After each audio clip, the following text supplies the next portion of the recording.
One of the things that is always interesting to people when we think about the content of Wikipedia and the fact that it's so global. We're in all of these languages all around the world, and so the question arises, how do the languages differ across different, how do the articles differ across different languages?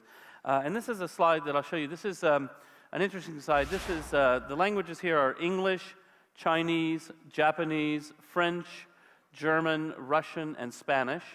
As you can see, this is a listing of the most popular types of articles in the top 100 articles. What are the topics? And if you see, so the first thing that you notice is that the Japanese really love pop culture.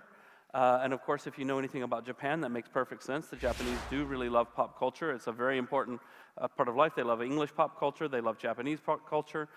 They love Korean soap operas nowadays. This is all very, very important in Japan.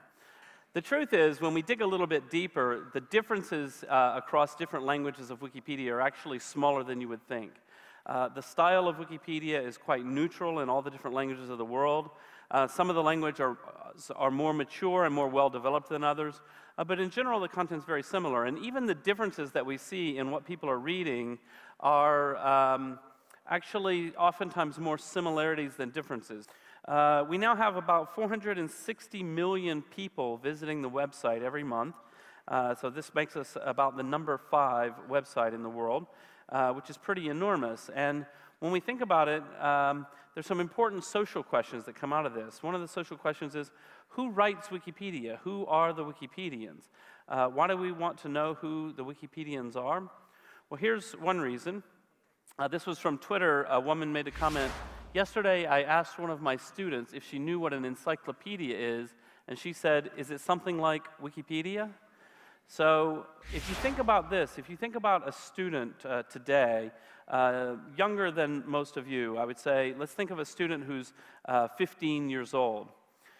Well, Wikipedia has existed for 11 years, and so from the time that that student was 4 years old, basically from the time that they could learn to read, Wikipedia existed, and certainly in the last 5 years, between the ages of 10 and 15, when they would really begin to start looking things up on the internet and become more interested in learning about the world, Wikipedia has been there. It's been a part of the infrastructure of the world. And so for the next generation coming up, Wikipedia is a crucial part of their life experience and a crucial part of how they understand the world.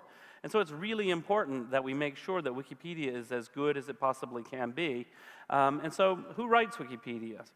Well, by the numbers, our community is about 87% male.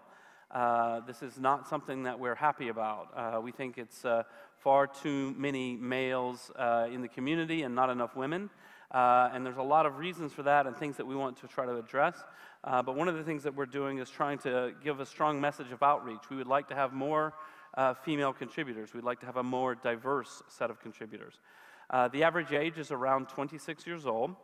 And we have about double the percentage of PhDs compared to the general public. So that doesn't mean that Wikipedia is mostly written by PhDs, of course, but it does mean that it's a very well-educated community. It's people who really do